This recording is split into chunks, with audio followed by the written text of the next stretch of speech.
તો નમસ્કાર વિદ્યાર્થી મિત્રો, ફરી એકવાર આજ મેં ઓનલાઈન એજ્યુકેશન પોર્ટલ પર હાર્દિક સ્વાગત કરું છું. આજનો જે વિડીયો છે આ વિડીયો પાક્ષિકનું આપણે એનાલિસિસ કરવાના છીએ. અને એનાલિસિસ એવી રીતે કે એક્ઝામમાં કઈ રીતે પ્રશ્ન પૂછાય છે અને બિલકુલ એ મેથડથી કે જ્યાં એક્ઝામમાં ક્વેશ્ચન પૂછવાની શક્યતાઓ રહેલી છે. ઓકે, એ ડાયરેક્શનની અંદર આપણે એનો સાર સમજવાનો પ્રયત્ન કરીશું કે જે આપણે એક્ઝામના પોઈન્ટ ઓફ વ્યૂથી મહત્વનો હોય. ઓકે, કારણ કે પાક્ષિકની અંદર ઘણી વાતો એવી આપેલી છે કે જે લગભગ પરીક્ષાની દ્રષ્ટિએ એટલી ઇમ્પોર્ટન્ટ નથી હોતી. ઓકે, જેમ કે કોઈક એવું પર્ટિક્યુલર કોઈ તાલુકાનો કોઈ નાનો કાર્યક્રમ હોય એવું પણ ઘણી જગ્યાએ પાક્ષિકમાં આપેલું હોય છે, પણ એ આપણે એક્ઝામમાં ઉપયોગી નથી. તો એ વસ્તુ પર આપણે ફોકસ નહીં કરીએ, પણ એના રિલેટેડ શું ઉપયોગી છે. ઓકે, તો એ રીતે આપણે એવી માહિતી આપણે લઈ લઈશું અને એ રીતે આપણે પાક્ષિક પ્લસ જીકે એવું આપણે કમ્બાઈન આપણે એક આ વિડીયોની અંદર આપણે જોઈશું. તો પાક્ષિકની અંદર આપણે આજે છે એ પાર્ટ નંબર 2 છે. ઓગસ્ટ આપણે એક પાર્ટ આપણે તમે હમણાં જોયો હશે. આના પહેલાં જે છે એ ઓગસ્ટનો પાક્ષિક 1 હતો, અંક 1, અને આ જે છે એ અંક નંબર 2 છે. તો શું કહે છે ભાઈ, આ અંક છે એમાં શું કહેવા માગે છે, શું આવ્યું છે ભાઈ નવું? તો જોઈએ તો પહેલો જ વસ્તુ તો પૂછાયું, ઘણીવાર એક્ઝામમાં પૂછાય પણ છે આવા ક્વેશ્ચન ફેક્ચ્યુઅલ કે ભાઈ કયો દિવસ ક્યારે ઉજવવામાં આવે છે. ક્લાસ 3માં તો બહુ જ ઇમ્પોર્ટન્ટ છે, પૂછી જ નાખે છે એક્ઝામમાં. એકાદ ક્વેશ્ચન તો નીકળી જ જાય. તો ખાસ આંતરરાષ્ટ્રીય આદિવાસી દિવસ ક્યારે મનાવવામાં આવે છે? આંતરરાષ્ટ્રીય આદિવાસી દિવસ ક્યારે મનાવવામાં આવે છે? ખાસ જો 9 જુલાઈ, 9 ઓગસ્ટ, 9 સપ્ટેમ્બર કે 9 ઓક્ટોબર. તો ખાસ ખ્યાલ રાખજો, આંતરરાષ્ટ્રીય આદિવાસી દિવસ જે છે, ઇન્ટરનેશનલ ઇન્ડિજિનિયસ ડે, એ ક્યારે મનાવવામાં આવે છે? તો કે ભાઈ 9 August. Okay, option number B જે છે આપણો સાચો જવાબ થશે કે આંતરરાષ્ટ્રીય આદિવાસી દિવસ એ ક્યારે મનાવવામાં આવે છે? એ છે 9 ઓગસ્ટ. ઓકે, આની અંદર આપણે કેટલાક ડાયરેક્ટ ફેક્ચ્યુઅલ ક્વેશ્ચન પણ જોઈશું કે જે સીધા વન લાઇનર જેવા જ હોય, કે એમાં કંઈ એક્સપ્લેનેશનની જરૂર ના હોય. એવા પણ જોઈશું કે જે કંઈ રિલેટેડ હોય તો એવું એક્સપ્લેન પણ હું તમને કરું કે જ્યાંથી ક્વેશ્ચન પૂછવાની શક્યતાઓ રહેલી છે. અને એવા કે જે પર્ટિક્યુલર આખો ટોપિક જ જે પોઈન્ટ વાઇઝ સમજવાની જરૂર છે, જેમ કે આમાં આવશે ઔદ્યોગિક નીતિ આવશે. ઓકે, એ જીપીએસસીની જે ક્લાસ 3ની એક્ઝામ છે એ બધી એક્ઝામની અંદર એ ખાસ ત્યાંથી ક્વેશ્ચન પૂછવાની શક્યતા જે સ્ટેટમેન્ટમાં રહેલી છે. તો એવા પણ આપણે અહીંયા આગળ જે છે એ મુદ્દા જોવાના છીએ. ઓકે, મતલબ કે બધી જ રીતના જે પણ રીતના ક્વેશ્ચન પૂછાઈ શકે એ બધી જ રીતની આપણે ટોટલી માહિતી આમાં કવર કરી નાખીશું. કોઈ પણ વસ્તુ આપણે આમાં બાકી રાખવાની છે નહીં. હવે શું કહે છે કે ભાઈ નાયબ મુખ્યમંત્રીએ સ્વાતંત્ર્ય દિન નિમિત્તે ક્યાંથી ધ્વજવંદન કર્યું? ઓકે, આવું પણ ક્વેશ્ચન પૂછાઈ શકે છે. કે ભાઈ બીજા કોઈ, ધારો કે કોઈ મંત્રી લઈ લે કે ભાઈ આ મંત્રીએ ક્યાંથી, પણ જનરલી શું હોય છે કે લગભગ જે મેઇન જે ખાસ જે એકદમ કહે કે જે નાયબ મુખ્યમંત્રી હોય, પછી વિધાનસભાના અધ્યક્ષ હોય, આવા ખાસ પ્રશ્નો પૂછવાની શક્યતાઓ રહેલી છે. ઓકે, તો ખાસ આપણે આવો ખ્યાલ રાખીશું કે એમને ક્યાંય ધ્વજવંદન કર્યું એ ખૂબ જ ઇમ્પોર્ટન્ટ રહેશે. તો ખાસ કે ભાઈ નાયબ મુખ્યમંત્રીએ સ્વાતંત્ર્ય દિન નિમિત્તે ક્યાંથી ધ્વજવંદન કાર્યક્રમ કર્યો? તો ખાસ નાયબ મુખ્યમંત્રી જે છે એમને મહેસાણા ખાતેથી આ ધ્વજવંદનનો કાર્યક્રમ જે છે એ કર્યો છે. ઓકે, નેક્સ્ટ જોઈએ આપણે તો કે છે ભાઈ વિધાનસભાના અધ્યક્ષ રાજેન્દ્રભાઈ ત્રિવેદીએ કયા સ્થળેથી ધ્વજવંદન કરીને સ્વતંત્રતા પર્વની ઉજવણી કરી? તો વિધાનસભાના અધ્યક્ષ છે તો ખાસ પ્રશ્ન પૂછાય કે હાલની વિધાનસભાના અધ્યક્ષ કોણ છે? તો ખાસ ખ્યાલ રાખજો, રાજેન્દ્રભાઈ ત્રિવેદી. ઓકે, રાજેન્દ્રભાઈ ત્રિવેદી છે એ હાલની વિધાનસભાના અધ્યક્ષ છે. ઓપ્શન આપ્યો છે એ રાજકોટ, બી ખેડા, સી મોરબી અને ડી જામનગર. તો ખાસ ખ્યાલ રાખજો કે ભાઈ ખેડાથી જે છે એ રાજેન્દ્રભાઈ ત્રિવેદીએ ધ્વજવંદન કર્યું. એટલે આપણો જવાબ આવશે ઓપ્શન નંબર બી કે ખેડાથી રાજેન્દ્રભાઈ ત્રિવેદી દ્વારા 15મી ઓગસ્ટે ધ્વજવંદનનો કાર્યક્રમ કરવામાં આવ્યો હતો. અહીંયા તમે જોઈ શકો છો કે ભાઈ વિક્રમનાથ છે મુખ્ય ન્યાયમૂર્તિ, એમને હાઈકોર્ટમાં કર્યું છે, ગુજરાત હાઈકોર્ટમાં. આચાર્ય દેવવ્રત છે એમને રાજભવનની અંદર કર્યું છે. રાજેન્દ્રભાઈ ત્રિવેદીએ ખેડામાં કર્યું છે. પછી આપણે વાત કરીએ તો ખાસ ભૂપેન્દ્રસિંહ ચુડાસમા શિક્ષણ મંત્રી, એમને આણંદથી ધ્વજવંદનનો કાર્યક્રમ કર્યો છે. નાયબ મુખ્યમંત્રી નીતિનભાઈ પટેલ જે છે એમને મહેસાણાથી કર્યું છે. એ જ રીતે આપણે જોઈએ બીજો કોઈ ઇમ્પોર્ટન્ટ હોય તો ખાસ લગભગ તમારે આટલું ખાસ ખ્યાલ રાખવાનું છે. અને ખાસ એવું હોય તો આ જયેશભાઈ રાદડિયા તમે અત્યારે યાદ રાખી શકો છો રાજકોટથી, કારણ કે ખાસ એ લાઇમલાઇટમાં છેલ્લે લગભગ રહ્યા છે. તો ખાસ આટલી વસ્તુ આપણે ખાસ ધ્યાન રાખીશું કે આટલા લોકોએ જે ધ્વજવંદનનો કાર્યક્રમ છે એ ક્યાંથી કર્યો છે એ આપણે ખાસ ધ્યાન રાખીશું. ઓકે, હવે છોટાઉદેપુર જિલ્લો છે, આ જિલ્લાની અંદર નસવાડી તાલુકો, બોડેલી તાલુકો, આ તાલુકાની અંદર જે છે એ આદર્શ નિવાસી શાળાઓ શરૂ થવાની છે નવી.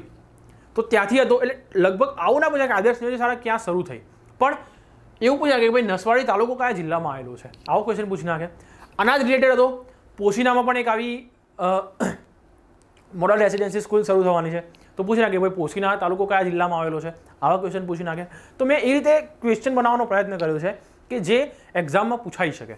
ઓકે, તો ખાસ ખ્યાલ રાખીએ કે ભાઈ નસવાડી તાલુકો ગુજરાતના કયા જિલ્લામાં આવેલો છે, નસવાડી તાલુકો ગુજરાતના કયા જિલ્લામાં આવેલો છે.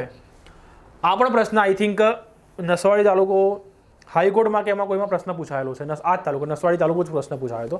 તો ખાસ ધ્યાન રાખજો કે નસવાડી તાલુકો છે એ ઓપ્શન આપ્યું છે એ વડોદરા, બી છોટાઉદેપુર, સી ભરૂચ અને ડી જે છે એ ખેડા.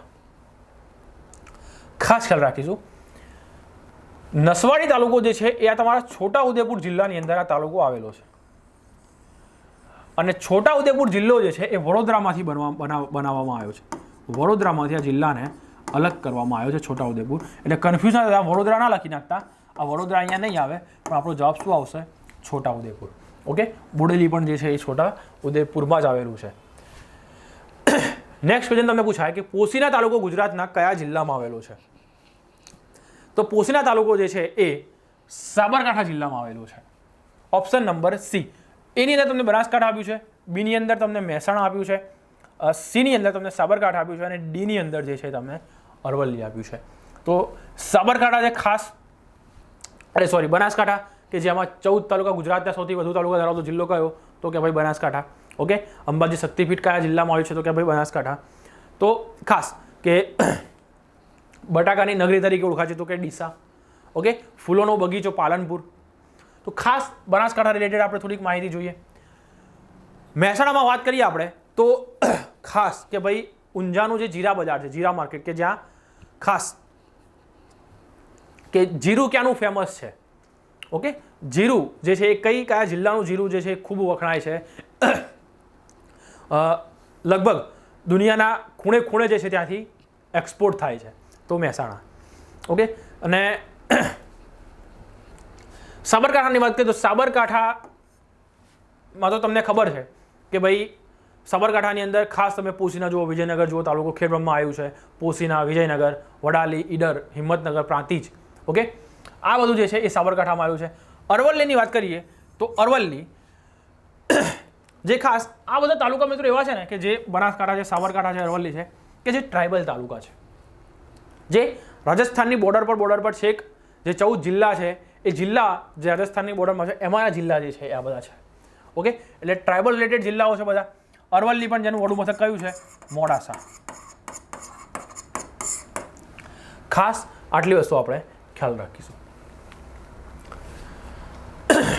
હવે બીજું જોવાનું છે આની અંદર મિત્રો, ખાસ ખૂબ ઇમ્પોર્ટન્ટ છે ગુજરાતની ઇન્ડસ્ટ્રીયલ પોલિસી. તો શું કહે છે કે ભાઈ ગુજરાત સરકારે 2015માં જે ઇન્ડસ્ટ્રીયલ પોલિસી બનાવી હતી એ ઇન્ડસ્ટ્રીયલ પોલિસીની મુદત પૂરી થતાં નવી ઇન્ડસ્ટ્રીયલ પોલિસી બનાવી છે, ગુજરાત ઇન્ડસ્ટ્રીયલ પોલિસી 2020. આવી એક પોલિસી ગુજરાત સરકારે બનાવી છે. ઓકે, તો શું કહે છે કે એક નજર આપણે પાછલા વર્ષના આંકડા ઉપર નાખીએ કે કેવું રહ્યું યર ઇન્ડસ્ટ્રી માટે, કેવું વર્ષ રહ્યું ગુજરાત માટે, એના ઉપર આપણે એક નજર રાખીએ. ક્યાંક ને ક્યાંક ખૂબ જ ઇમ્પોર્ટન્ટ ડેટા છે. ઓકે, જો ગુજરાતના પ્રપોઝડ ઇન્વેસ્ટમેન્ટની અંદર 48% વધારો થયો છે. ભારતના પ્રપોઝડ ઇન્વેસ્ટમેન્ટ છે એની અંદર 48% ઇન્વેસ્ટમેન્ટની અંદર વધારો થયો છે, જેની અંદર ગુજરાતમાં વધારો છે એ 333% વધારો, સૌથી વધુ વધારો ગુજરાતમાં નોંધાયો છે, 333%. ઓકે, એ જ રીતે વાત કરીએ ગુજરાતની અંદર FDI ફોરેન ડાયરેક્ટ ઇન્વેસ્ટમેન્ટની અંદર ઇનફ્લોની અંદર પણ ખાસો એવો વધારો થયો છે, 240%, એટલે ઘણું કહેવાય. ઓકે, એનો ફ્લો વધ્યો છે. ઓકે, ફોરેન કરન્સીનો ફ્લો વધ્યો છે.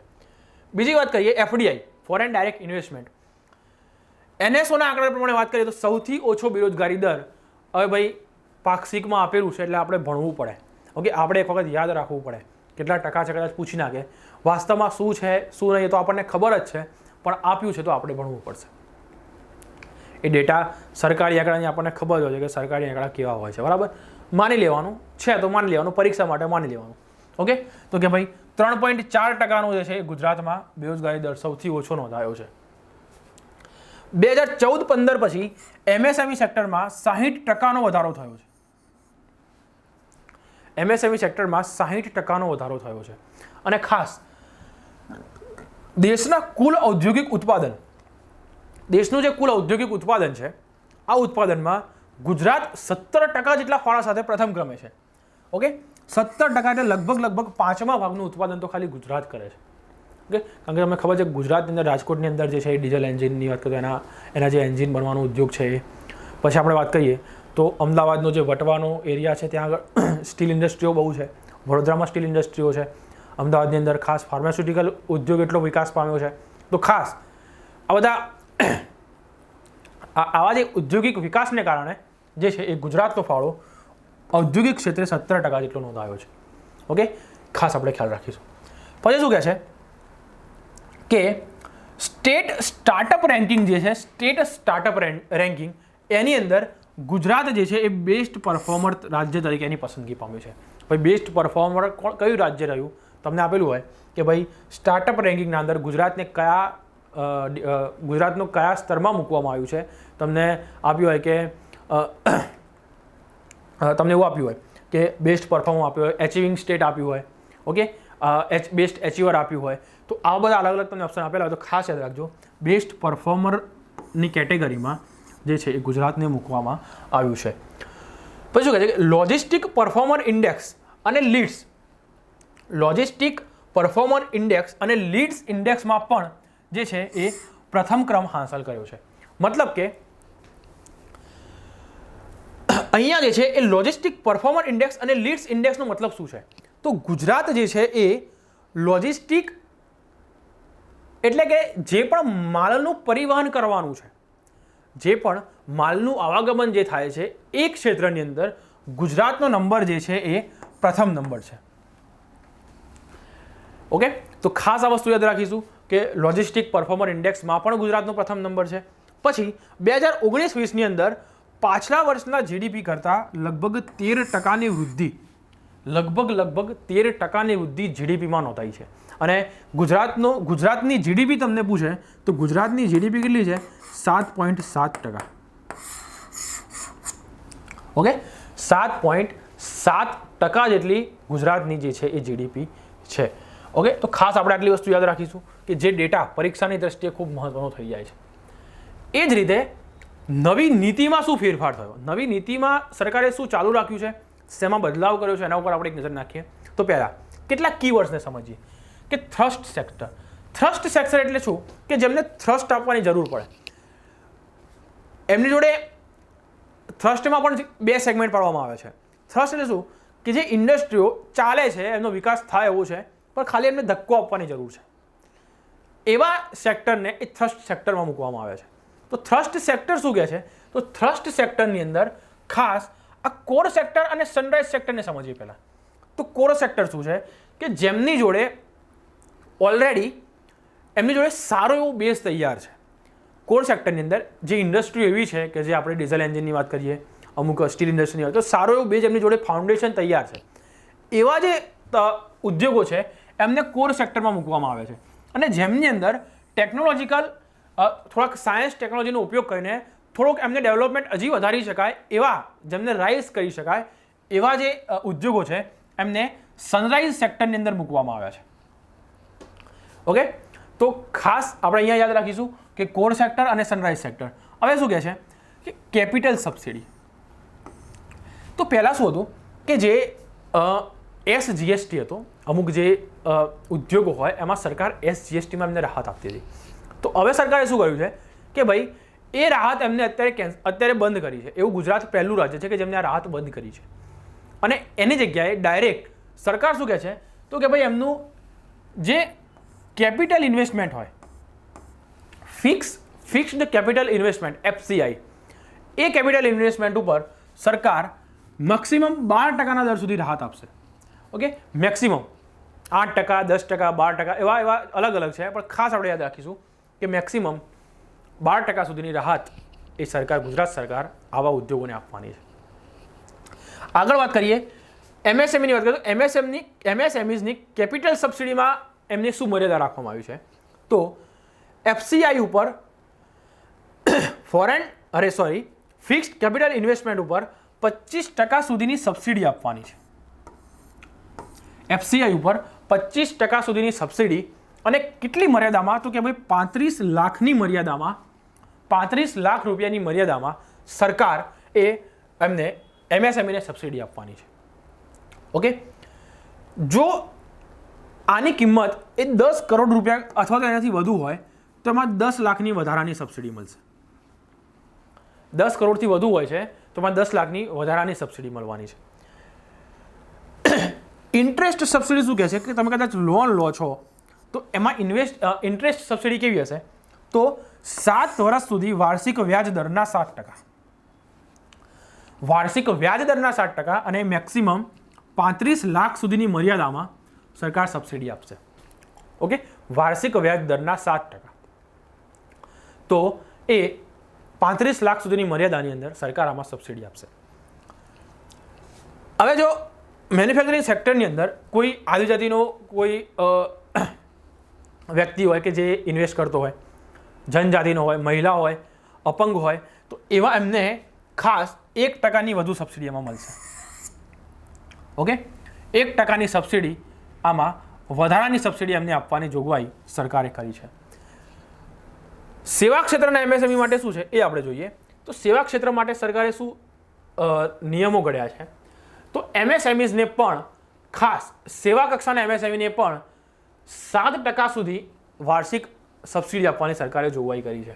અને એમાં ખાસ જે છે કે ભાઈ નાણાકીય સેવાઓ જે છે, આરોગ્યલક્ષી સેવાઓ છે, કન્સ્ટ્રક્શનની જે સેવાઓ છે, આવી સેવાઓ આપતી જે સંસ્થાઓ છે એ લોકોને 7% લેખે સબસિડી સરકાર આપશે. ઓકે, બીજું શું કહે છે કે ભાઈ MSMEs દ્વારા વિદેશી ટેકનોલોજીનું સંપાદન. એટલે શું? માનો કે કોઈ ટેકનિક એ વિદેશની ટેકનિક છે અને એ ટેકનિકથી તમારે કંઈક ઉત્પાદન ગુજરાતમાં કરવું છે, કે ભાઈ તમે કોઈ વિદેશની સારી એવી ટેકનિક લાવો છો જેના કારણે તમે ઉત્પાદન સારું એવું કરી શકો છો, તમારે ત્યાં તમે રોજગારી આપો છો અને ખાસ એ ક્વોલિટી તમે પ્રોડક્શન કરો છો અને એના કારણે ગુજરાતનું જે GDP છે એમાં તમે તમારો સહયોગ આપો છો. ઓકે, તો આવી કઈ વસ્તુ છે કે તમે બહારની કોઈ ટેકનોલોજી, વિદેશની ટેકનોલોજી તમે ગુજરાતમાં લાવો છો તો સરકાર તમને તમારે ધારો કે કોઈ મશીન હોય, કોઈ એવી ટેકનોલોજી, વિશિષ્ટ ટેકનોલોજી એ તમારે સ્થાપવા માટે સંપાદન, એટલે તમારે એને સ્થાપવાની, એને લાવવાની, એને એસ્ટાબ્લિશ કરવાની. તો એના માટે પેટન્ટ જે બહાર વિદેશની પેટન્ટ કરાવેલી હોય એવી ટેકનોલોજી ગુજરાતમાં લાવવા માટે 50 લાખની મર્યાદામાં સરકાર સહાય કરશે. કેટલી? 50 લાખની મર્યાદામાં સરકાર આમાં સહાય કરવાની છે. પછી શું કહે છે? MSMEs માટે એક વસ્તુ છે કે તમે ખાસ ઉત્પાદન તો તમે ધારો એટલું તમે ઉત્પાદન કરો છો, બરાબર, પણ એ ઉત્પાદન ક્યારે કામનું કે તમે એને બજાર જોડે સંપર્ક કરાવો. ઓકે, તમારું માર્કેટિંગ સ્ટ્રોંગ હોય. તો સરકાર જોવે છે કે ભાઈ MSMEs તો ઘણું MSME સેક્ટરમાં ગુજરાતે ઘણો સારો ગ્રોથ કર્યો છે છેલ્લા 2015 પછી, 15-16 પછી. પણ છતાં પણ સરકાર એવું જોવે છે કે ક્યાંક ને ક્યાંક માર્કેટિંગ જે છે એ માર્કેટિંગની પહોંચ એટલી મળતી નથી. ઓકે, એના કારણે એક સ્તર પર ડેવલપમેન્ટ એનું થઈ શકતું નથી. તો એમાં શું સુધારો કરી શકાય? તો એના માટે સરકારે શું કર્યું છે? તો ભાઈ એક્ઝિબિશનમાં જે સ્ટોલ નાખવાના આવે છે, જે પણ આપણે તમે ગાંધીનગરમાં તો જે ટાઉન હોલ છે, ટાઉન હોલની અંદર એક્ઝિબિશન થાય છે. ઓકે, જે મહાનગરપાલિકાનું જે બિલ્ડિંગ છે, વારે એમાં એક્ઝિબિશન થતા હોય છે. અત્યારે એક્સપો આપણે કહીએ છીએ. અત્યારે તો કોરોનાના કારણે બંધ છે, બધું વર્ચ્યુઅલ થઈ ગયું છે. બાકી તમે રૂટીન લાઈફની અંદર તમે ગાંધીનગરમાં રહેતા હોય તમે જોયું હશે કે લગભગ એક્સપો મહિનામાં તો એકાદ તમને દેખવા મળી જ જાય. તો કુલ જે સ્ટોલ નાખવાનું જે ભાડું છે એ ભાડાના 75% સહાય તમને સરકાર આપશે. ભાઈ તમે માર્કેટિંગ કરો, પૈસા અમે આપીશું, પણ તમે એકવાર તમે ત્યાં જાઓ, તમારી પ્રોડક્ટ લઈને તમે ક્લાયન્ટને તમે એપ્રોચ કરો. ઓકે, એવું કંઈ સરકારનું કહેવું થાય છે. તો 2 લાખની મર્યાદામાં, મહત્તમ 2 લાખ. અને જ્યારે આવું એક્ઝિબિશન ક્યાંક વિદેશમાં છે તો ત્યાં તમારે એક્ઝિબિશન કરવા માટે જવું છે તો સરકાર તમને 5 લાખની સહાય આપશે, મહત્તમ 5 લાખની, 60%. ઓકે, મતલબ કે એનાથી ખર્ચો વધારે પછી તમારે ભોગવવાનો, પણ 60%માં મહત્તમ 5 લાખ રૂપિયા સરકાર આપશે. ઓકે, તો નેક્સ્ટ કહીએ કે ભાઈ MSMEs એ હરિત વાતાવરણ બનાવવામાં સહભાગી થાય. તો એના માટે શું કે એમને સૌર ઉર્જાનો વધારેમાં વધારે ઉપયોગ કરે, આવું કંઈક સરકારનું પ્લાનિંગ છે કે લોકો ખાસ જે રિન્યુએબલ એનર્જી સોર્સ છે એને અપનાવે, રિન્યુએબલ એનર્જી સોર્સનો મહત્તમ ઉપયોગ કરે. તો એના માટે શું કહે છે, તો સરકાર એમને 1.75 રૂપિયા જે હાલ, માનો કે તમે એનર્જી પ્રોડ્યુસ કરી, હવે તમારે વપરાઈ અને થોડી ઘણી એનર્જી જે છે એ બાકી રહી, તો એ એનર્જી તમે ડાયરેક્ટ સરકારને વેચી શકો છો. એના માટે સરકાર હાલ એક યુનિટ દીઠ તમને 1.75 રૂપિયા આપતી હતી, એ હવે કેટલા આપશે, તો 2.25 રૂપિયા આપશે. એટલે શું થાય કે ભાઈ તમને ખાસ તમે એમાંથી પણ તમે સારી એવી ઇન્કમ જનરેટ કરી શકો. ઓકે, તો ખાસ એ 2.25 રૂપિયા 50 પૈસામાં વધારી નાખવામાં આવે છે અને 2.25 રૂપિયા પ્રતિ યુનિટના કરવામાં આવે છે. ખાસ ક્વેશ્ચન અહીં ઇમ્પોર્ટન્ટ થાય છે કે સરકાર MSMEs જોડેથી વીજળી ખરીદશે, સૌર ઉર્જાથી સંચાલિત MSME જોડેથી વીજળી ખરીદશે, તમને પર યુનિટ કેટલા રૂપિયા આપશે. મોસ્ટ આઈએમપી ક્વેશ્ચન છે, ખાસ કે પર્યાવરણ રિલેટેડ પણ થઈ શકે આ એરિયા, એટલે અહીંથી ક્વેશ્ચન પૂછવાની શક્યતા રહેલી છે. ખાસ 1.75 થી વધારીને 2.25 રૂપિયા પ્રતિ યુનિટના દરે સરકાર એમની પાસેથી વીજળી ખરીદશે. ઓકે, પછી શું કહે છે કે MSMEs એ ERP અને IT ટેકનોલોજી અને ZED સર્ટિફિકેટ તેમજ પેટન્ટ ફાઇલિંગ માટે પાસાઓ અપનાવે તેના માટે સરકાર ઇન્સેન્ટિવ આપશે. અહીંયા શું કહે છે કે ERP એક પોર્ટલ આવે છે, આ પોર્ટલ ઉપર આખી કંપનીનું સંચાલન થાય. મતલબ કે દરેક ડિપાર્ટમેન્ટ જે છે ઇન્ટરલિંક હોય ERP ઉપર. તમે કોઈ જગ્યાએ પ્રાઇવેટ કંપનીમાં નોકરી કરી તો તમને ખબર હશે કે ભાઈ કઈ રીતની આમાં પ્રોસેસ હોય છે. આખું દરેક ડિપાર્ટમેન્ટ એક સોફ્ટવેર છે, એ સોફ્ટવેર ઉપર દરેક આખું ડિપાર્ટમેન્ટ કનેક્ટેડ હોય કે ભાઈ અહીંથી રો મટીરિયલ, અહીંથી આ જે પણ પ્રકારની કંપની હોય, કોઈ વેરહાઉસ હોય તો વેરહાઉસમાં કેટલે પહોંચ્યું, કઈ વસ્તુ ક્યાં છે, એ બધું તમે ERP પર તમે કરી શકો. તો એની માટે ખાસ એ આ બધી સર્ટિફિકેશન જે આ બધી કંપનીઓ અપનાવે એના માટે સરકાર એમને ઇન્સેન્ટિવ આપશે. ઓકે, પ્રોપર જે છે એ સરકાર એમને ઇન્સેન્ટિવ આપશે. પછી શું કહે છે, તો સરકાર એ બજાર ભાવના 6%, બજાર જે ભાવ હોય એના કરતાં 6% 50 વર્ષ માટે કંપનીને જમીન એ લીઝ ઉપર આપશે. ઓકે, અહીંથી ક્વેશ્ચન પૂછાય કે બજાર ભાવના કેટલા ટકાએ સરકાર કંપનીને જમીન લીઝ ઉપર આપશે, તો બજાર ભાવના કેટલા, 6%, 50 વર્ષ માટે. કેટલા વર્ષ માટે પણ પૂછાય તો પણ ખ્યાલ રાખજો, 50 વર્ષ માટે કેટલા ટકા, તો 6%. અને સરકાર શું કહે છે કે ભાઈ સંતુલિત પ્રાદેશિક વિકાસ થાય. મતલબ કે શું, એવું નહીં કે ભાઈ અમદાવાદ, વડોદરા, અંકલેશ્વર આવી બધી સિટીઓનો જ વિકાસ થાય, બાકીના બીજા તાલુકા બધા એમને રહી જાય, એવું નહીં. સરકાર એવું કંઈ વિચારે છે કે ભાઈ ત્યાં ભલે મોટા ઉદ્યોગો ભલે ત્યાં રહ્યા, પણ બીજા અન્ય તાલુકા છે એવા તાલુકાની અંદર પણ નાના ઉદ્યોગો કે કોઈ રો મટીરિયલ બનાવતું હોય, કોઈ ગમે તે ગૃહ ઉદ્યોગ હોય, જે પાપડ કહો કે તમે જે પણ કહો, પાપડ ઉદ્યોગ, કે આવા નાના ઉદ્યોગો જેની મહિલાઓને રોજગારી મળે, જેના પુરુષોને રોજગારી મળે, કે એમને ખાસ જે છે એ એમના જીવન નિર્વાહ માટે એમને ત્યાં પોતાના તાલુકાની અંદર જ એમને સગવડો મળી રહે. તો આવી રીતે સરકારે ખાસ એમની યોજના છે કે સંતુલિત વિકાસ કરે, એવું કંઈક સરકારે આ સ્કીમની અંદર લાયા છે. હવે શું કહે છે, તો સ્ટાર્ટઅપની વાત કરીએ તો સૌથી વધુ સ્ટાર્ટઅપ ખાસ યાદ રાખજો, સૌથી વધુ સ્ટાર્ટઅપ જે છે એ ભારતનું ગુજરાતમાં થાય છે. એમાં પણ ગુજરાતનું જેટલું સ્ટાર્ટઅપ છે એમાંથી 43% ફંડેડ સ્ટાર્ટઅપ. આ ફંડેડ એટલે શું, કે જેમાં સરકારે ફંડ આપ્યા હોય એવા 43% સ્ટાર્ટઅપ તો માત્ર ને માત્ર અમદાવાદમાં છે. ઓકે, તો તમે ખાસ અહીં જોઈ શકો કે એ રીતે અમદાવાદ કેટલું ઔદ્યોગિક રીતે આગળ કહેવાય કે ભાઈ 43% સ્ટાર્ટઅપ તો એમાં ખાલી માત્ર ને માત્ર 43% સ્ટાર્ટઅપ એકલા અમદાવાદમાં થયા છે. ઓકે, એટલે આ રીતે ખાસ એટલી બધી સરકારે અત્યારે સ્કીમ લાવી છે કે ભાઈ તમે કરો, તમે બિઝનેસમાં તમે જોડાઓ, એમ જેટલો આર્થિક મદદ થાય એટલી અમે કરીશું એમ, પણ તમે સાહસ કરો. ઓકે, કંઈક આવી સરકારની યોજના છે. તો શું કહે છે કે આ લોકોને જે સપોર્ટ છે જે 20 લાખની મર્યાદામાં એમને આપવામાં આવતું હતું એ સપોર્ટ એમને વધારીને 30 લાખ કરવામાં આવ્યું છે. ઓકે, કે ખાસ અને સસ્ટેનેબિલિટી માટે સસ્ટેનન્સ એલાઉન્સ જેને કહેવાય એ વાર્ષિક પ્રતિ માસ એમને 10,000 આપવામાં આવતું હતું. આ 10,000થી વધારીને એમને 20,000 કરવામાં આવ્યું છે. ઓકે, એટલે શું કહે છે કે સીડ સપોર્ટ એમને બેઠો સપોર્ટ બાંધેલી રકમ એમને આપવામાં આવતી 20 લાખ રૂપિયા સુધીની એ હવે 30 લાખ કરવામાં આવી છે. જ્યારે એ સપોર્ટ એમને કેપિટલ ઊભું કરી નાખ્યું પછી એને સસ્ટેન કરવા શરૂઆત હોય, ધારો કે કોઈ પણ ઉદ્યોગની તમે શરૂઆત કરો છો બરાબર, નાનો ઉદ્યોગ તમે પાપડનો લઈ લો, ગમે તે કોઈ નાનો ઉદ્યોગ તમે લઈ લો, અથવા તો કોઈ પણ નાની પીવીસીની તમે પાઇપ બનાવતા હોય તો ખાસ કે તમે ધારો કે ઉદ્યોગ નાખ્યો, હવે એને એ મહિનાથી તો તમારે ઇન્કમ જનરેટ થવાની એવું તો છે નહીં, તમારે માર્કેટ બનાવવું પડશે, માર્કેટિંગ કરવું પડશે, તમારે થોડો ટાઈમ લાગશે. તો સરકાર શું કરે છે કે પર્ટિક્યુલર ટાઈમ સુધી તમને સસ્ટેનેબિલિટી એલાઉન્સ આપશે, સસ્ટેનન્સ એલાઉન્સ જેને આપણે કહીએ છીએ. તો સસ્ટેનન્સ એલાઉન્સ કે તમને સસ્ટેન કરવા માટે સરકાર ચોક્કસ રકમ તમને આપે છે, એથી 10,000ની રકમ વધારીને એ 20,000 કરવામાં આવી છે. અને શું કહે છે કે ઓછામાં ઓછા એક મહિલા સહસંસ્થાપક હોય, મતલબ કે ફાઉન્ડર અને કો ફાઉન્ડરની અંદર જો એક મહિલા હોય તો આ રકમ જે છે એ 25,000 પ્રતિ માસ કરવામાં આવી છે 1 વર્ષ સુધી. ઓકે, તો ખાસ જો એક મહિલા હોય છે તો સસ્ટેનેબિલિટી એલાઉન્સ તમને 25,000 આપવામાં આવે છે. તો સ્ટાર્ટઅપ જે છે એમને ખાસ અને એવા સ્ટાર્ટઅપ કે જે સમાજમાં નોંધપાત્ર બદલાવ ઊભો કરી શકે. ઓકે, તમે કંઈક એવું ઇનોવેટિવ લાવો કે જે સમાજમાં એક સારી છાપ પેદા કરે, એવું કંઈ તમે ઇનોવેટિવ લાવો છો તો એવા સ્ટાર્ટઅપ માટે સરકાર 10 લાખ રૂપિયાની વધારાની ગ્રાન્ટ આપશે. તમે જુઓ કે સરકાર કેટલું સ્ટાર્ટઅપ માટે કરે છે. ઓકે, સરકાર કેટલું સ્ટાર્ટઅપ માટે કરે છે કે ભાઈ તમે સ્ટાર્ટઅપ કરો, જેટલું થાય એટલું ફાઇનાન્શિયલ બધો સપોર્ટ અમે કરીશું, પણ તમે એકવાર રિસ્ક લો એમ.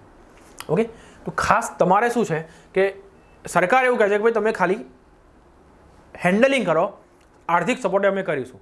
ઓકે, અને 3 વર્ષ સુધી એ લોકો કોઈ પણ પ્રકારનું ટેક્સ પણ તમારે ભરવાનો હોતો નથી, કોઈ પણ પ્રકારની લેબર ડિપાર્ટમેન્ટની તમારે રેડ ના પડે, આટલી બધી સુવિધાઓ સરકાર આપતી હોય છે. બીજું શું કહે છે કે ભાઈ જીપીસીબી દ્વારા સસ્ટેનેબલ મેન્યુફેક્ચરિંગ એટલે કેવું કે એવું મેન્યુફેક્ચરિંગ કે જે સસ્ટેન કરી શકે લોંગ ટાઈમ સુધી, એની ઇમ્પેક્ટ વાતાવરણ પર ખરાબ ના થાય. આવું મેન્યુફેક્ચરિંગ તમે કરો છો તો ઝીરો લિક્વિડ ડિસ્ચાર્જ દ્વારા તમે જે પણ કચરો પ્રોડ્યુસ કરો છો, ઔદ્યોગિક કચરો, એને 50% તમે રિકવરી કરી નાખો. આવા અનુસરતા ઉદ્યોગોને 50% કેપિટલ સબસિડી આપવામાં આવશે. એટલે જે પણ કેપિટલ હોય, કેપિટલ એમનું એમાઉન્ટ હોય એના કરતાં 50% સબસિડી આપવામાં આવશે, જે મહત્તમ 75 લાખ સુધીની રહેશે. ઓકે, અને ખાસ રાજ્યની બહાર અને અંદર માલ સામાનની હેરફેર કરવા માટે એક ગાર્ડ, ખાસ યાદ રાખજો, ગાર્ડની રચના કરવામાં આવી છે.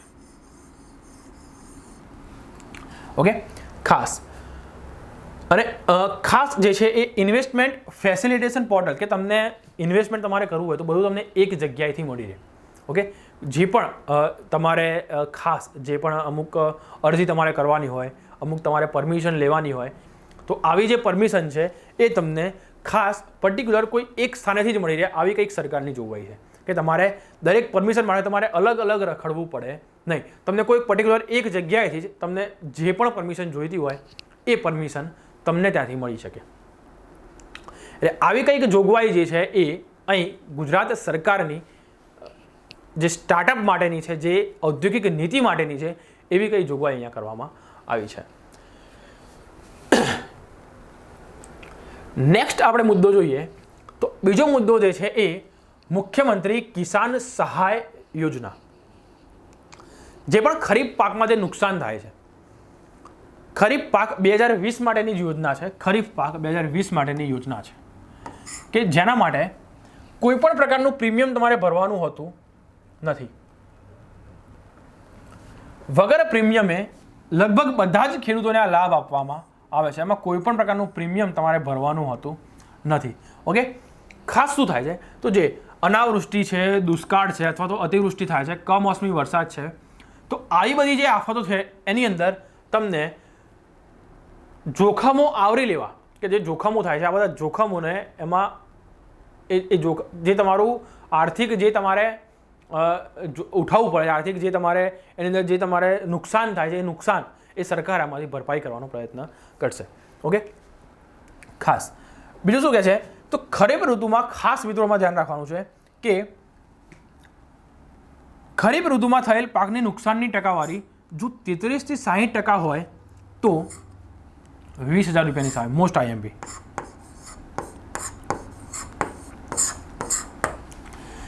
33 થી 60% નુકસાની થાય છે તો 20,000 રૂપિયાની સહાય તમને આમાં કરવા પાત્ર થાય છે. કેટલું? 33% થી 60%. અને 60%થી વધારે હોય, 60%થી જો નુકસાન વધુ હોય તો એની અંદર તમને 25,000 રૂપિયાની મહત્તમ સહાય એ સરકાર કરશે.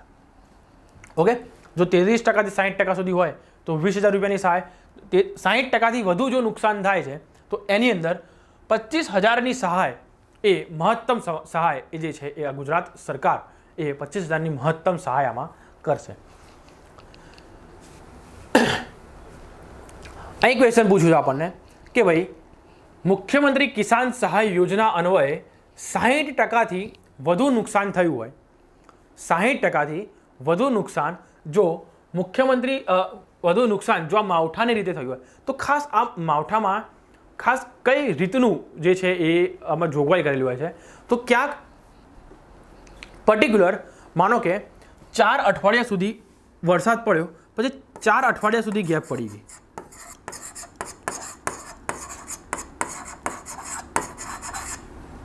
4 અઠવાડિયા સુધી તમારે વરસાદ જ ના પડ્યો એવી કન્ડિશન, પછી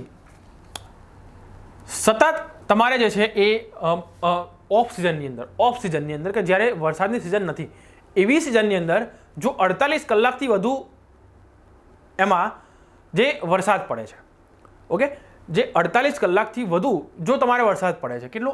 ઓફ સિઝનની અંદર કે જે માવઠું આપણે કહીએ કે એ પેલો કહેવાય કે જે સિઝન વગરનો વરસાદ હોય તો એ કેવો? તો કે ભાઈ 48 કલાકથી વધુ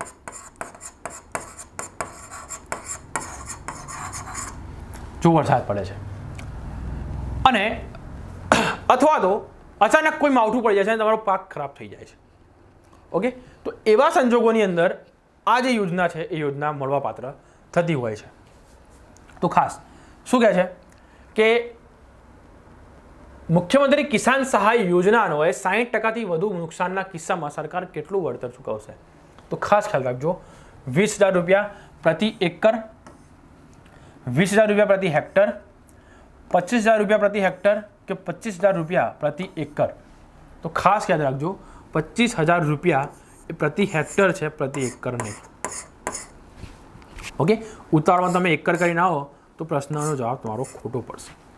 એટલે ખાસ ખ્યાલ રાખજો 25,000 હેક્ટર 25,000 હેક્ટર પર હેક્ટર, 25,000 રૂપિયા પ્રતિ હેક્ટર તમને જો 60%થી વધુ નુકસાન થાય છે તો આ યોજના અંતર્ગત તમને મળવાપાત્ર થતા હોય છે. ઓકે, કેટલો? તો કહે છે કે ભાઈ 25,000 પ્રતિ હેક્ટરથી વધુ વરસાદ, અને 25,000 હેક્ટર જેટલું તમને 60%થી વધુ વરસાદ થાય તો તમને આટલી સહાય જે છે એ મળવાપાત્ર થાય છે. નેક્સ્ટ આપણે વાત કરીએ મિત્રો તો રાજ્ય કક્ષાનો 71મો વન મહોત્સવ જે છે એ ક્યાં યોજાયો?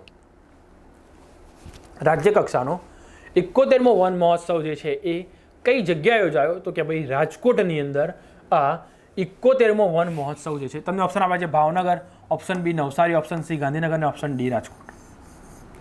ઓકે, તો રાજકોટની અંદર જે છે એ આ 71મો વન મહોત્સવ ઉજવાયો અને જેનું ઉદ્ઘાટન આપણે કહીએ, જેનું આપણે શુભારંભ કહીએ, જેનો પ્રારંભ કહીએ, ઉદ્બોધન કહીએ તો એ વિજયભાઈ રૂપાણીએ ગાંધીનગરથી ઇલેક્ટ્રોનિક રીતે કર્યું.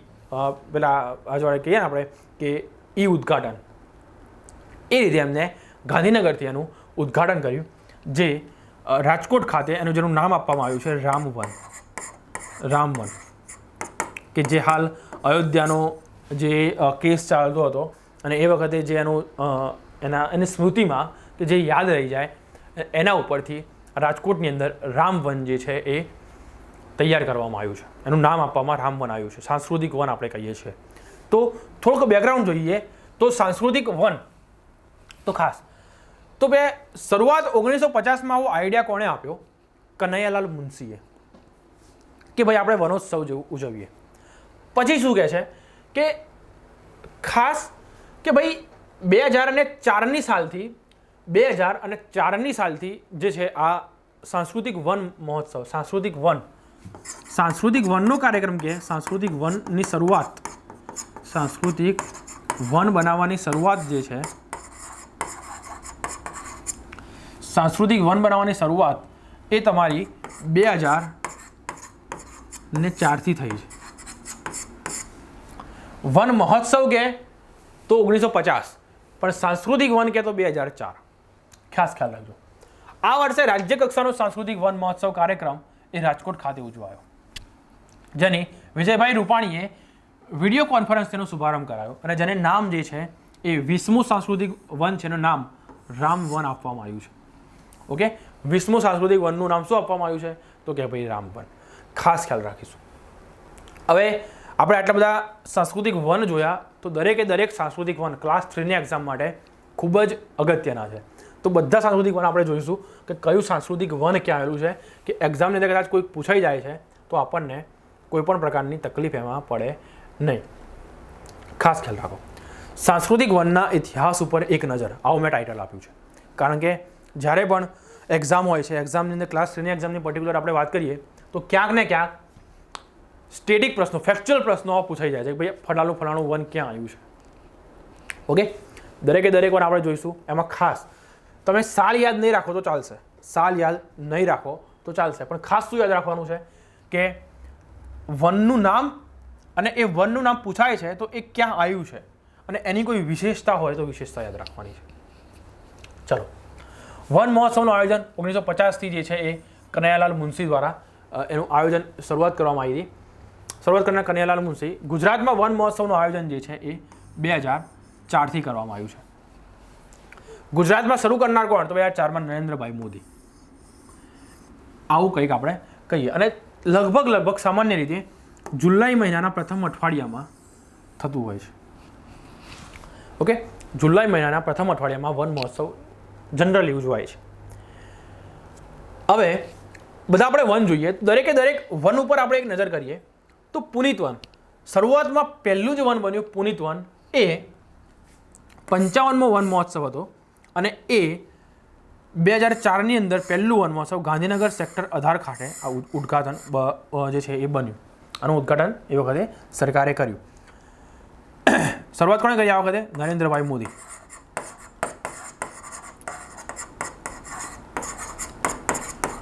જે વખતે ગુજરાતના સીએમ હતા. અને વિશેષતા શું છે કે ભાઈ ગુજરાતનું પહેલું સાંસ્કૃતિક વન છે. ગુજરાતનું પહેલું સાંસ્કૃતિક વન કયા જિલ્લામાં આવેલું છે? તો ગાંધીનગર. ઓકે, ખાસ ખ્યાલ રાખજો. બીજું વન છે માંગલ્ય વન. માંગલ્ય વન છે એ 56મો વન મહોત્સવ, ઈસવીસન 2005ની સાલ, અને સ્થળ પૂછે તો અંબાજી.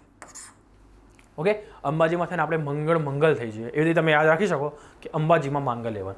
ઓકે, 2005ની સાલની અંદર 56મો વન મહોત્સવ. ખાસ તમારે માંગલ્ય વન અને આ સ્થળ યાદ રાખવાનું છે. એના આગળ વધીએ તો કે ભાઈ તીર્થંકર વન.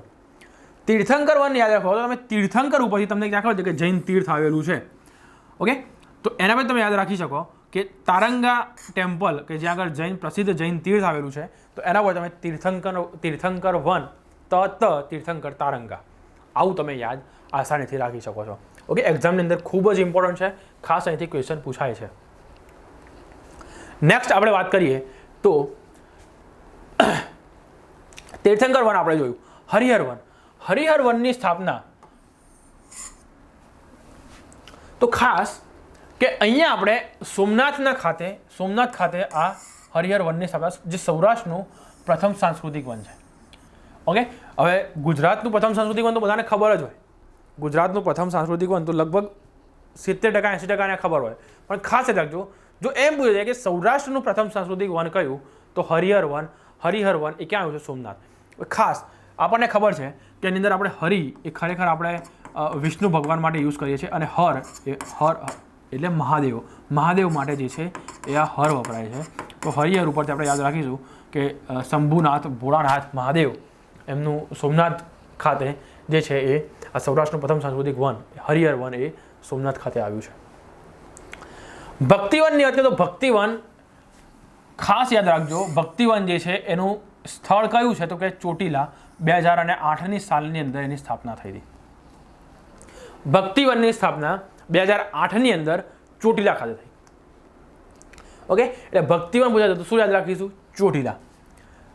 જો એ રીતે તમને શ્યામલ વન પૂછાય છે, શ્યામલ વન તમે યાદ રાખો, શ્યામ ઉપરથી શામળાજી, શામળિયા ભગવાન, તો શામળાજી ઉપરથી અરવલ્લી તમે યાદ રાખી શકો છો. તો શ્યામલ વન ક્યાં આવ્યું છે તો કે ભાઈ અરવલ્લી, મોડાસાની નજીક, મોડાસા અને ભિલોડાની વચ્ચે. ઓકે, એ જ રીતે પાવક વન, પાવક વન તમે યાદ રાખો કે 61મો વન મહોત્સવ સ્થાપના 2010, પાવક વન પાલીતાણા, પા યાદ રાખો. ઓકે, જે ભાવનગર ખાતે આવેલું છે. એ જ રીતે વિરાસત વનની વાત કરીએ આપણે તો વિરાસત વન જે છે એ પાવાગઢ પંચમહાલ ખાતે આવેલું છે. ઓકે, પાવાગઢ પંચમહાલ ખાતે જે છે એ આ વિરાસત વન આવેલું છે. તો ખાસ યાદ રાખીશું આપણે કે પાવાગઢ કે જ્યાંથી વિશ્વામિત્રી નદી ત્યાંથી નીકળે છે. ઓકે, કે જે મગરની નદી તરીકે ઓળખાય છે. કઈ નદી? વિશ્વામિત્રી નદી મગરની નદી તરીકે ઓળખાય છે. જે ક્યાંથી નીકળે છે તો પાવાગઢના ડુંગરમાંથી. નેક્સ્ટ આપણે જોઈએ ગોવિંદ ગુરુ સ્મૃતિવન. ગોવિંદ ગુરુ સ્મૃતિવન કે જે મહીસાગર જિલ્લાની અંદર માનગઢ ખાતે આવેલું છે. ઓકે, ગોવિંદ ગુરુ મહીસાગર યાદ રાખજો. આ એક તો તમારે યાદ રાખવું જ પડશે, ગોવિંદ ગુરુ મહીસાગર. ઓકે, એકાદ તો તમને યાદ એમ રહી જાય. ઓકે, નાગેશ વન જે છે એ ખાસ યાદ રાખજો. નાગેશ વન એ નારેશ્વર દ્વારકા ખાતે. ઓકે, નાગેશ વન નારેશ્વર યાદ રાખો, નારેશ્વર દ્વારકા.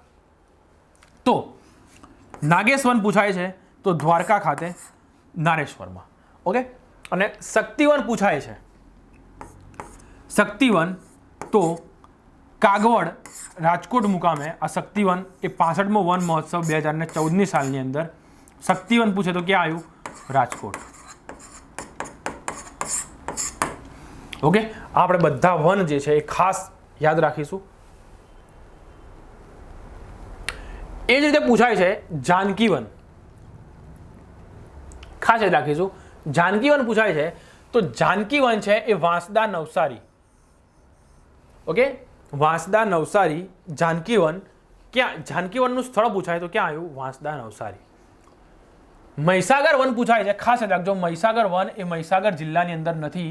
મહીસાગર વન છે એ વહેરાની ખાડી કે જ્યાં સાબરમતી જે છે સાબરમતી ત્યાંથી જાય છે. અને વહેરાની ખાડી એટલે આ આણંદ કયો જિલ્લો? મહીસાગર વન છે એ કયા જિલ્લામાં જે છે તો કે આણંદ જિલ્લામાં છે. ખાસ યાદ રાખજો. ઓકે, તો અહીં આગળ વહેરાની ખાડી આગળ જે સાબરમતી જે ખંભાતના અખાતને મળે છે, તો અહીં આગળ આપણે જોઈએ તો સાબરમતી વન એ કયા જિલ્લામાંથી પસાર થાય ક્વેશ્ચન પૂછાય તો સાબરમતી નદી. તો સાબરમતી નદી એ તમે જુઓ તો સાબરકાંઠા,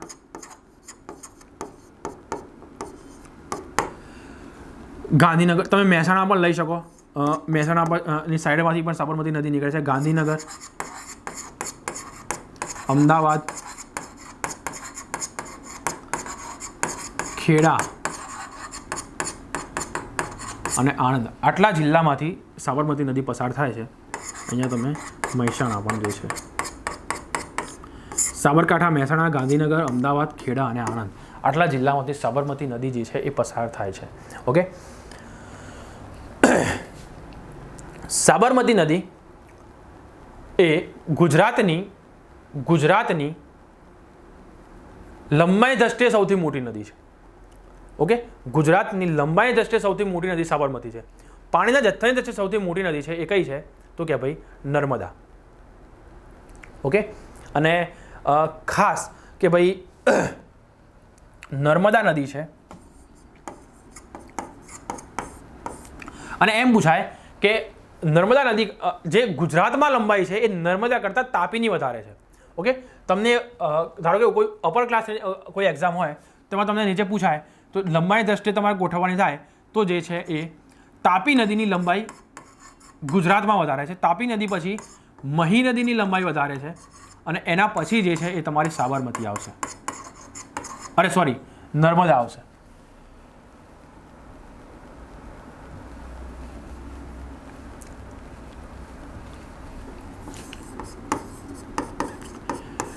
ઓકે, તાપી નદીની ગુજરાતમાં લંબાઈ જે છે એ 224 કિલોમીટર છે, મહી નદીની 180 કિલોમીટર છે અને લગભગ 150 કિલોમીટર જેટલી લંબાઈ એ આ નર્મદા નદીની છે ગુજરાતમાં. તો પૂછાય કે નીચેની 3 નદીઓને ઉતરતા ક્રમમાં અથવા ચડતા ક્રમમાં ગોઠવો લંબાઈની દ્રષ્ટિએ, ગુજરાતમાં લંબાઈની દ્રષ્ટિએ. ઓકે, તો તાપી, મહી અને પછી નર્મદા આવશે, ખાસ ખ્યાલ રાખીએ.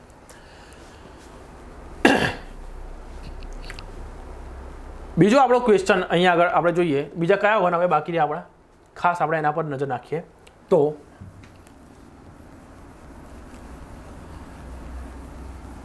બીજા વન આપણો આગળ આવ્યા આપણે આમ્રવન. આમ્રવનની વાત કરીએ તો આમ્રવન તો ખબર પડી જાય આપણને વલસાડ, વલસાડની કેરી ફેમસ છે, તો આમ્રવન વલસાડ. આમ્રવન કયું તો કે ભાઈ વલસાડ.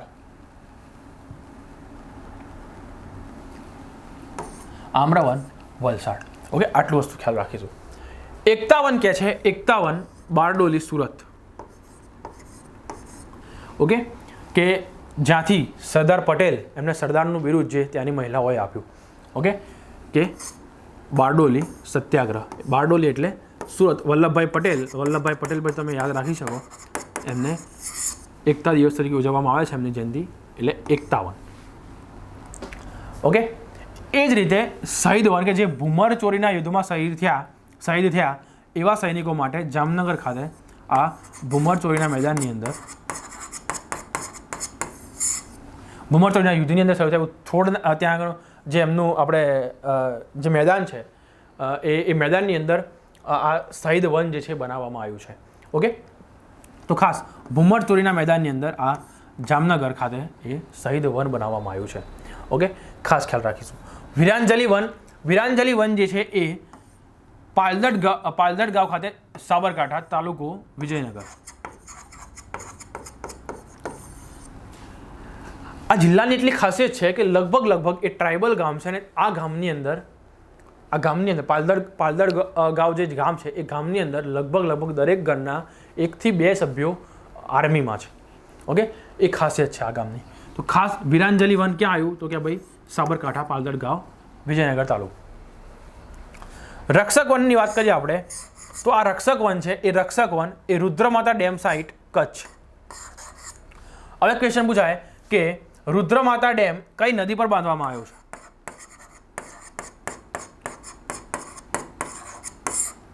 ખાસ યાદ રાખજો, રુદ્રમાતા ડેમ જે છે એ ખારી નદી પર બાંધવામાં આવ્યો છે.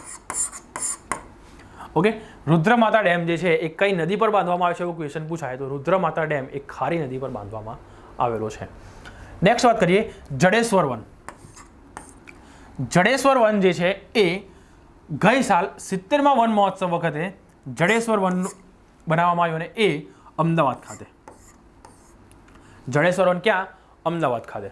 ઓકે, તો ખાસ યાદ રાખીશું કે જડેશ્વર વન 70મો વન મહોત્સવ પૂછી નાખે, કદાચ જડેશ્વર વન પૂછે આ વખતનું ના પૂછે અને કદાચ ગઈ સાલનું પૂછી નાખે કે જડેશ્વર સાંસ્કૃતિક વન ક્યાં આવ્યું છે તો ખાસ યાદ રાખજો અમદાવાદ.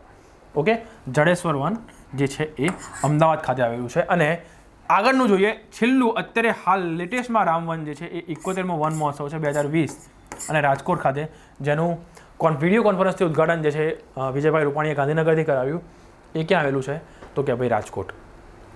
ઓકે, આટલી વસ્તુ મોસ્ટ ઇમ્પોર્ટન્ટ છે પાક્ષિકની દ્રષ્ટિએ અને ક્યાંક ને ક્યાંક એના રિલેટેડ જે પણ જીકેના ક્વેશ્ચન છે એ ક્વેશ્ચન દરેક મેં આમાં આવરી લેવાનો પ્રયત્ન કર્યો છે. ઓકે, એટલે ક્યાંક ને ક્યાંક ડાયરેક્ટ અથવા ઇનડાયરેક્ટ ક્વેશ્ચન સીધા તમને એક્ઝામની અંદર દેખાઈ શકે છે. તો ખાસ આપણે આ જ રીતે પર્ટિક્યુલર જે પણ કરંટ અફેર છે, કરંટ અફેરને ક્યાંક ને ક્યાંક લિંક કરીને જીએસ જોડે અને એ રીતે આપણે વાંચીશું તો ક્યાંક ને ક્યાંક જે પરીક્ષામાં જે આઉટપુટ છે આપણને સારામાં સારું મળશે. ઓકે, તો ખાસ ખ્યાલ રાખીશું. નેક્સ્ટ ક્વેશ્ચન છે કે ગુજરાતનું કયું શહેર બાયો માઇનિંગ પદ્ધતિથી વેસ્ટ કચરાનું જે છે એ એમાંથી સસ્તી ઉર્જા ઉત્પાદન કરશે? આવી ટેકનોલોજી એ ગુજરાતના કયા શહેર ખાતે જે છે એ નિર્માણ પામશે, એમને એડોપ્ટ કરી છે? તો કયું શહેર આવશે? તો શહેરના ઘન કચરામાંથી કિફાયતી ઉર્જા, સસ્તી ઉર્જા પેદા કરશે અને એમાંથી સીએનજી ગેસ બનાવશે. તો કયું શહેર? ઓપ્શન એ તમને આપ્યું છે ગાંધીનગર, ઓપ્શન બી તમને અહીં આપ્યું છે, option A Ahmedabad, option B Gandhinagar, option C Junagadh અને ઓપ્શન ડી વડોદરા. તો ખાસ ખ્યાલ રાખજો, જે છે એ જુનાગઢ ખાતે આવું જે છે શહેરોના ઘન કચરામાંથી એ લોકો એનું રિફાઇન કરીને અને જે પણ આપણે કહીએ તો સીએનજી, સસ્તું સીએનજી તમને મળશે અને ખાસ એની જે ઉર્જા છે એમાંથી સસ્તી ઉર્જા આ વેસ્ટ કચરામાંથી પેદા કરશે. ઓકે, એવું ગુજરાતનું પહેલું શહેર કયું થશે? જુનાગઢ. તો એના વિશે થોડીક ચર્ચા કરીએ. તો જુનાગઢ કોર્પોરેશન માટે કચરો જે છે એ આવકનું સાધન બનશે. આવો એક લેખ આવ્યો હતો પાક્ષિકની અંદર.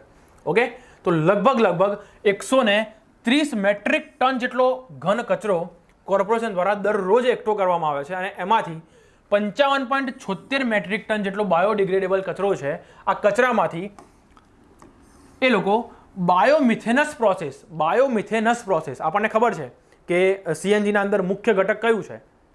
ઓકે, તો કે ભાઈ મિથેન. તો બાયોમિથેનસ પ્રોસેસથી આ લોકો સીએનજી ઉત્પાદન કરશે અને સીએનજી એ છે એ અને સસ્તી ઉર્જા આ બાયોડિગ્રેડેબલ કચરામાંથી ઉત્પાદિત કરવાના છે. ખાસ આપણે અહીંયા ખ્યાલ રાખીશું. અને લગભગ દૈનિક 1000 થી 1500 કિલોગ્રામ દૈનિક જે છે એ ઓર્ગેનિક ખાતર, જૈવિક ખાતર, વિચાર કરો તમે, 1000 થી 1500 કિલોગ્રામ દૈનિક જૈવિક ખાતર એ દરરોજ આમાંથી ઉત્પાદન થશે અને 500 kilogram daily CNG, 500 kilogram CNG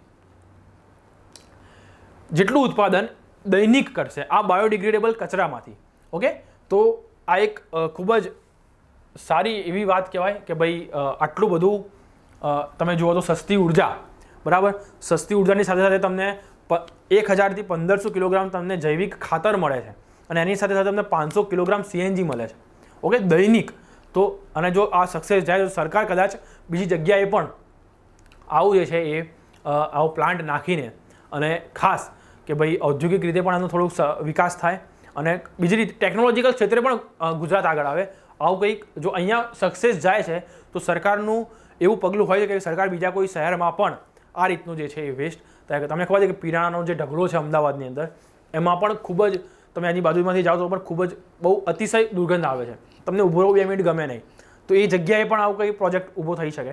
તો અત્યારે જુનાગઢની અંદર શરૂ થશે અને પછી જો એમાં સફળતા મળે છે સરકાર, તો સરકારનું કદાચ આગળનું સ્ટેપ એવું હોઈ શકે કે સરકાર એ અન્ય શહેરોની અંદર પણ આ પ્રકારનું કોઈક જે લાવે અને આ કોઈક આ પ્રકારનું ટેકનોલોજીથી એ બીજા બાયોડિગ્રેડેબલ કચરો છે એ કચરાને બીજા શહેરની અંદર પણ આવું કંઈક એને જે છે એ સીએનજી પ્રોડ્યુસ કરે, સસ્તી ઉર્જા પ્રોડ્યુસ કરે, એમાંથી જૈવિક ખાતર બનાવે. ઓકે, તો આ પ્રકારનું જે છે એ ખાસ ચાલે. અને તમને ખાસ ખબર હોય તો અંબાજી મંદિરની જે સાઈડમાં ધર્મશાળા છે, ધર્મશાળાની અંદર પણ એવી એ લોકોએ સિસ્ટમ બનાવેલી છે કે જે પણ જે એઠવાડ હોય ખાધા પછી જે પણ ડીશમાં જે ઘણા લોકો એમને બાકી રાખતા હોય છે એનો આ લોકો ઉપયોગ કરીને એમાંથી ખાતર બનાવે છે. તો આવી ઘણી જગ્યાએ ટેકનોલોજી ગુજરાતમાં પણ છે અને એના ઉપર કામ ચાલી રહ્યું છે કે મેક્સિમમ એમાંથી આપણે ઉર્જા મળે, મેક્સિમમ ખાતર મળે અને આવી ટેકનોલોજી પર હાલ ગુજરાતમાં ખરેખર એક સારો એવો એનો આગ્રહ સરકારનો દેખાઈ રહ્યો છે. ખાસ ભાડભૂત બેરેજ યોજના. તો ભાડભૂત બેરેજ યોજના તો પહેલાં શાના માટેની યોજના છે? તો ખાસ એક મીઠા પાણીનું સરોવર કે જે જગ્યાએ નર્મદા નદી એ ખંભાતના અખાતની જે ભરૂચ નજીક ખંભાતના અખાતને મળે છે એ જગ્યાએ જ્યારે પણ ભરતી આવે છે તે જગ્યાએ એ વખતે શું થાય છે તો જે દરિયાનું પાણી જે છે એ પાણી આ નદીના અંદર પટમાં આવી જાય છે અને એટલા ભાગને ખારું કરી નાખે છે. ઓકે, અને આ જ આખું જે મોટું સરોવર છે આ સરોવરની અંદર એક મીઠા પાણીનું સરોવર રચાય એના માટેની આ ભાડભૂત બેરેજ યોજના છે અને એ પાણીનો ઉપયોગ એ ભરૂચ અને અંકલેશ્વરના ખેડૂતોને મળે અને એના કારણે ત્યાંની જે જનતા છે ત્યાં લોકોની ત્યાંની જે પબ્લિક છે એ લોકોને પીવા માટે પણ એક મીઠું પાણી મળી રહે એવી કઈ યોજના છે. બાકી જે પટ છે નર્મદાના કિનારાનો, આ પટની અંદર પાણી ખારું થઈ જતું હોય છે. ઓકે, તો એ વસ્તુને રોકવા માટે આ ભાડભૂત બેરેજ યોજના એ સરકાર એના માટે 5300 કરોડ રૂપિયા ફાળવ્યા છે. કેટલા? 5300 કરોડ રૂપિયા આ યોજના પાછળ સરકારે ફાળવ્યા છે. તો શું કહે છે? તો ભાઈ વિજયભાઈ રૂપાણીએ આનો પ્રારંભ એ જે છે એક વિડીયો કોન્ફરન્સથી શુભારંભ કરાયો છે. આ યોજનાના કારણે લગભગ 21,000 મિલિયન ઘન ફૂટ 21,000 મિલિયન ઘન ફૂટ પાણીનો સંગ્રહ થશે અને એ પીવાનું પાણી અને ઔદ્યોગિક વપરાશ માટે યુઝ થશે. ખેતી માટે પણ આ પાણી વાપરી શકાશે. નર્મદાના કિનારે આવેલા ભરૂચ, અંકલેશ્વર સહિતના વિસ્તારોમાં આ યોજના થકી મીઠા પાણી પહોંચાડવાની અને આ જે ખારાશ જે છે એ ખારાશ નદી આજે ભરતી વખતે જે ખારાશ આવી જાય છે નર્મદાના પાણીમાં એ ખારાશ એને આગળ વધતી અટકાવવાની આ એક યોજના છે સરકારની. ઓકે, ખાસ. અને આની અંદર બીજો પણ એક પ્લાન છે કે દહેજથી આપણે જોઈએ તો હજીરાથી દહેજ વચ્ચે 6 લેન પ્રોજેક્ટ બનાવવાનો. ઓકે, તો એ પણ આની અંદર પ્રોજેક્ટ હાથ ધરાયો છે. અને ખાસ આપણે અત્યારે જોયું તો અહીંયા હજીરાથી ઘોઘા સુધી 4 કલાકની અંદર રોપેક્સ સર્વિસ ચાલુ થઈ છે. ઓકે, પેલી રોરો ફેરી હતી એ દહેજથી ઘોઘા ભાવનગર બંદર, આ હજીરાથી ઘોઘા ભાવનગર બંદર વચ્ચે રોપેક્સ ફેરી સર્વિસ જે છે એ ગુજરાત સરકારે જે છે એનો અત્યારે હાલ આપણે નરેન્દ્ર મોદીએ દિલ્હીથી એનો શુભારંભ કોન્ફરન્સના માધ્યમથી કરાવ્યો છે. ઓકે, અને એની અંદર તમે જુઓ તો ખાલી એવું નહીં કે પેસેન્જર જઈ શકે, એની અંદર મોટા મોટા પેસેન્જરથી માંડીને 2 વ્હીલર્સ, 4 વ્હીલર્સ અને ત્યાં સુધી કે ટ્રકોના ટ્રક પણ એનાથી પરિવહન પામશે. લગભગ સરકારનું એવું કહેવું છે કે લગભગ વાર્ષિક 30,000 જેટલા ટ્રકો આ જે ફેરીના માધ્યમથી, આ સ્ટીમરના માધ્યમથી એ હજીરાથી સીધા ભાવનગર પહોંચશે. ઓકે, વાર્ષિક 30,000 જેટલા ટ્રક. એટલે ખૂબ જ એક જો સક્સેસ જાય તો ખૂબ જ સારો એવો પ્રોસેસ જે છે આપણે એનું સફળતા જો મળે છે તો ખૂબ જ એક સારું એવું કદમ ગુજરાત સરકારનું આપણે એને કહી શકીએ. ઓકે, નેક્સ્ટ ક્વેશ્ચન છે કે ભાઈ ખાસ કે આંતરરાષ્ટ્રીય સિંહ દિવસ તરીકે કયો દિવસ ઉજવાય છે? આંતરરાષ્ટ્રીય સિંહ દિવસ તરીકે કયો દિવસ ઉજવાય છે? તો ખાસ ખ્યાલ રાખજો, આંતરરાષ્ટ્રીય સિંહ દિવસ તરીકે પણ 9 ઓગસ્ટ ઉજવાય છે. ઓકે, અહીં તમને ઓપ્શન એ આપ્યો છે 9 ઓક્ટોબર, બી ઓપ્શન આપ્યો છે 9 ડિસેમ્બર, સી ઓપ્શન આપ્યો છે તમને 9 સપ્ટેમ્બર. પણ ખાસ ખ્યાલ રાખજો કે આંતરરાષ્ટ્રીય વર્લ્ડ લાયન ડે અથવા તમે ઇન્ટરનેશનલ લાયન ડે તમે કહી શકો, એના એ દિવસે એક ઇન્ટરનેશનલ લાયન ડે કયો દિવસ ઉજવાય છે? તો ખાસ ખ્યાલ રાખજો 9 ઓગસ્ટ. ઓકે, 9 ઓગસ્ટને વર્લ્ડ લાયન ડે તરીકે ઉજવવામાં આવે છે. અને ગુજરાતની અંદર ખાસ ગીરનું જંગલ એ એકમાત્ર સ્થળ એવું છે કે જ્યાં એશિયાટિક સિંહો જ્યાં આપણને જોવા મળે છે. સમગ્ર ભારતની અંદર ગુજરાતમાં માત્ર એશિયાટિક સિંહ જોવા મળે છે. અને એ ક્યાં? તો કે ભાઈ આપણું સાસણ ગીરના જંગલની અંદર. ઓકે, તો ખાસ આપણા માટે ઇમ્પોર્ટન્ટ પ્રશ્ન બની જાય છે. નેક્સ્ટ આપણે વાત કરીએ મિત્રો તો ગુજરાત સરકારે આ વર્ષમાં કેટલા મેગાવોટ જેટલી ઉર્જા એ સોલાર અને વિન્ડ એનર્જીથી પ્રોડ્યુસ કરવાની જે છે એ પ્લાન કર્યો છે, કે કેટલા સંકલ્પ સાધ્યો છે કે કેટલા મેગાવોટ ઉર્જા એ પવન ઉર્જા અને સૌર ઉર્જાથી પ્રોડ્યુસ કરશે. ઓકે, તો ઓપ્શન એ તમને આપ્યો છે 10,000, ઓપ્શન બી આપ્યો છે 20,000 મેગાવોટ, ઓપ્શન સી આપ્યો છે તમને 30,000 મેગાવોટ અને ઓપ્શન ડી આપ્યો છે તમને 40,000 મેગાવોટ. તો ખાસ ખ્યાલ રાખજો, આ વર્ષની અંદર સરકારનું પ્લાનિંગ એવું છે કે ગુજરાત જે છે એ મિનિમમ 30,000 મેગાવોટ જેટલી ઉર્જા એ સૌર ઉર્જા અને વિન્ડ એનર્જી, ઓકે, સોલાર અને વિન્ડ એનર્જીથી આટલી વિદ્યુત ઉર્જા જે છે ગુજરાત પ્રોડ્યુસ કરે. તો ખાસ આ ક્વેશ્ચન યાદ રાખવાના છે. અને આના જે પણ આપણે જે સમજ્યા છીએ કે જે આના અમુક ક્વેશ્ચન જે ફેક્ચ્યુઅલ જવાબ છે એના, ઓકે, એમાં ખાસ આપણે વધારે ડીપમાં નહીં જઈએ. જે હવે ધારો કે કોઈ આંકડાકીય માહિતી હોય તો આંકડાકીય માહિતી આપણે એને યાદ રાખવી જ પડશે. ઓકે, પણ એક્ઝામ પોઈન્ટ ઓફ વ્યૂથી કઈ આંકડાકીય માહિતી ઉપયોગી છે એ અહીંયા ખૂબ આપણને જાણવું જરૂરી છે. કે જનરલી એક્ઝામની અંદર 1, 2, 3 ક્વેશ્ચન આંકડાકીય માહિતીના પૂછાઈ જાય છે તો આપણે કઈ જગ્યાએ આપણે આંકડાકીય માહિતી પાછળ આપણે મગજ ખરાબ કરવું, ઓકે, અને કઈ જગ્યાએ આંકડાકીય માહિતી સ્કીપ કરવી એ ખૂબ સારો અહીંયા આગળ જે છે એ આપણને એક એના પાછળ કે કઈ જગ્યાએ આપણે આંકડાકીય માહિતી યાદ રાખવી અને કઈ જગ્યાએ એને સ્કીપ કરવી. તો મેં તમને જે યોજનાઓ ચલાવી છે આ યોજનાની અંદર મેં તમને લગભગ જેટલી પણ આંકડાકીય માહિતીઓ ગુજરાતના સંદર્ભમાં જેટલી પણ આંકડાકીય માહિતીઓ ખાસ કે જે ઇમ્પોર્ટન્ટ છે એ આપણે ખાસ એની અંદર મેં તમને બધી કવર કરાવી દીધી છે.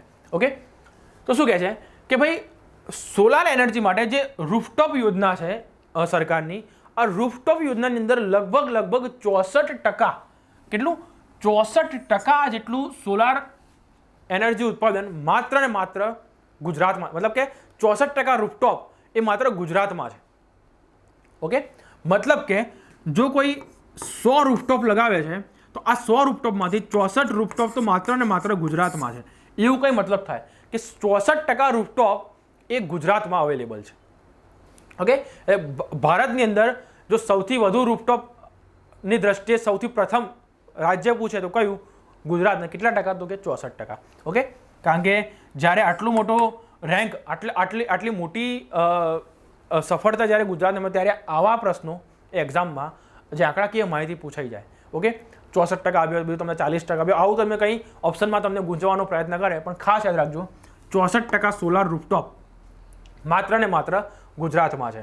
અને ગુજરાતનો સંકલ્પ છે સરકારનો કે 30,000 મેગાવોટ જેટલી વીજળી એ આ રિન્યુએબલ એનર્જી સોર્સથી ગુજરાત સરકાર મેળવે. ઓકે, નેક્સ્ટ જે આપણે ક્વેશ્ચન કહીએ તો ગુજરાત રાજ્યમાં ગ્રામ્ય વિસ્તારમાં પીવાના પાણીની સમસ્યા ઉદ્ભવે તો ડાયરેક્ટ એક સરકારે ટોલ ફ્રી નંબર આપ્યો છે. એ કયો નંબર? તો ગુજરાત રાજ્યમાં ગ્રામ્ય વિસ્તારમાં પીવાના પાણીની સમસ્યાના નિવારણ માટે કયો હેલ્પલાઇન નંબર જે છે એ ખાસ? તો ઓપ્શન જે છે 1916, ઓપ્શન બી 181, ઓપ્શન સી 1551 અને ઓપ્શન ડી 161. ઓકે, તો ખાસ ખ્યાલ રાખીશું આપણે અહીંયા આગળ કે ભાઈ 1916 નંબર જે છે એ આ પીવાના પાણી માટે, પીવાના પાણીની સમસ્યા જ્યારે પણ ગામડામાં થાય છે, સમસ્યા નિવારણ માટેનો હેલ્પલાઇન નંબર છે.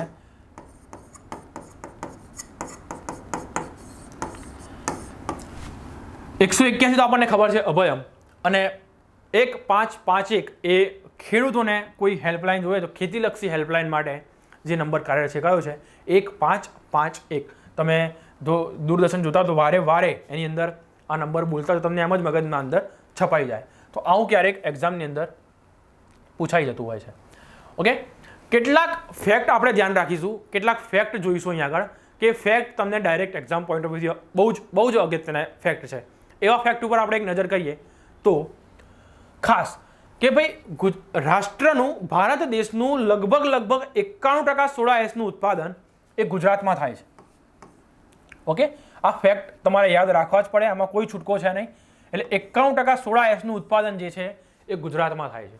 ઓકે, ખાસ ખ્યાલ રાખીશું. લગભગ 58% પોલિમર, સમગ્ર ભારતનું 58% પોલિમર જે છે એ પણ ગુજરાતમાં ઉત્પાદન થાય છે. Soda S, polymer. Acetic acid લગભગ 51% એસિટિક એસિડ એ ગુજરાતમાં ઉત્પાદન થાય છે. ઓકે, 50% ઇથિલિનનું ઉત્પાદન પણ ગુજરાતમાં થાય છે. રાષ્ટ્રના કુલ ભારત દેશનું 50% ઇથિલિન એ ગુજરાત પ્રોડ્યુસ કરે છે. કુલ કૌષ્ટિક સોડાના 42% સોડા એ ગુજરાતમાં ઉત્પાદન થાય છે. કેટલા? 42% ઉત્પાદન કૌષ્ટિક સોડાનું એ ગુજરાતમાં થાય છે. કેટલા ટકા? તો કે ભાઈ 42%. ઓકે, એરંડા 85% એરંડા તમે વિચાર કરો કે ગુજરાત પેદા કરે છે. 85% એરંડા. તો આવા ક્વેશ્ચન, આવા ફેક્ટ્સ પૂછવાની શક્યતાઓ ક્લાસ 3ના પેપરમાં રહેલી છે. ઓકે, હવે આપણને ખબર છે કે ગુજરાતની વસ્તી એ દેશની વસ્તીના લગભગ 4.99% વસ્તી છે. ઓકે, આપણે લગભગ એને 5% ગણી શકીએ. તો 5% વસ્તી છે છતાં ગુજરાતની જીડીપી એ 7.7% છે.